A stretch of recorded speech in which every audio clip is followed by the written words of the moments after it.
पुणे तिथे काय उणे असं म्हणतात। पूर्वी ही म्हण पुण्यामधल्या चांगल्या गोष्टींसाठी वापरली जायची, मात्र आता अशा काही घटना घडतायत की खरंच काहीच उणं नाही असंच दिसतंय।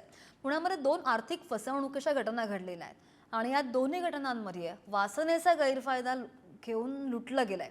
नेमकं काय घडलंय पाहूयात या रिपोर्टमधून। पुण्यातल्या बुधवार पेठेत वेश्यागमनासाठी गेलेल्या एकाला लुटण्यासाठी काही ठगांनी भलतीच शक्कल लढवली। संबंधित व्यक्तीला आधी बुधवार पेठेत जाऊ दिलं, मग त्याचा पाठलाग केला, थेट त्याचं घर गाठलं। तुम्ही आमच्याकडून 20,000 रुपये घेतले होते असा बनाव केला, पैसे दिले नाही तर बुधवार पेठेत गेल्याचं घरी सांगण्याची धमकी सुद्धा दिली। दोन्ही व्यक्ती जे आहेत चौगुले आणि पठाण या दोन्ही व्यक्तींनी त्याचा पाठलाग करण्यापेक्षा सोसायटीमध्ये तो आला, वरती जाऊन त्याला त्या ठिकाणी ब्लॅकमेल करू आणि तुझं नाव इकडे जावं पाठवलं तिकडे पाठवलं असं म्हणून ब्लॅकमेल करून त्याच्याकडून 20,000 रुपयाची मागणी केली। त्यावरून नांदेड सिटी पोलीस स्टेशनला काल हा खंडणीचा गुन्हा दाखल केलेला आहे। त्याच्यामध्ये पुढचा तपास जो आहे नांदेड सिटी पोलीस स्टेशन करत आहे। या घटनेची माहिती पोलिसांना देत संबंधित व्यक्तीनं तक्रार दाखल केली आणि मग पोलिसांनी तात्काळ दोघांना अटक केली। खंडणीचा गुन्हा दाखल करण्यात आलाय। ही झाली पहिली घटना। दुसरी घटना सुद्धा अशीच, फक्त स्वरूप ऑनलाईनचं। यावेळी गुन्हेगारांनी आधार घेतला तो एका गे डेटिंग ॲपचा। गे ॲपचा फंडा तरुणाला गंडा। या ॲपचं नाव ग्राइंडर। गे व्यक्तींसाठीचं हे ॲप। या ॲपच्या मदतीनं तरुणाला जाळ्यात ओढण्यात आलं।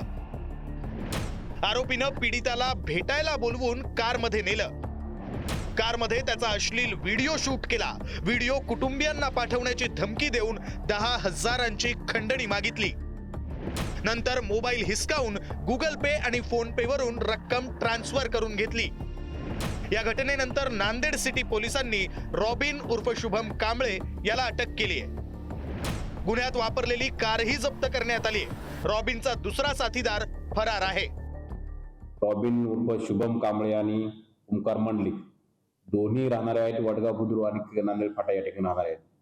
या दोन व्यक्तींनी ग्राइंडर ॲपवरून जे ग्राइंडर ॲपचा वापर करतात त्यांना गाठून गे ॲप आहे त्याच्यामध्ये त्याला त्या समोरच्या व्यक्तीला जे फिर्यादी आहे त्याला एकटं गाठून त्याला गाडीत घेऊन त्याचं जो व्हिडिओ आहे तो व्हिडिओ व्हायरल करण्याची धमकी देऊन त्याच्याकडून 8,000 रुपये काढले आणि त्यावरून तो गुन्हा दाखल आहे आपल्यावर नांदेड सिटी पोलीस स्टेशनला।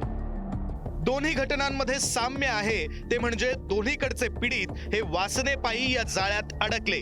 दोन्ही घटनांमधील आरोपींनी पीडितांना समाजातील प्रतिमेची भीती घातली।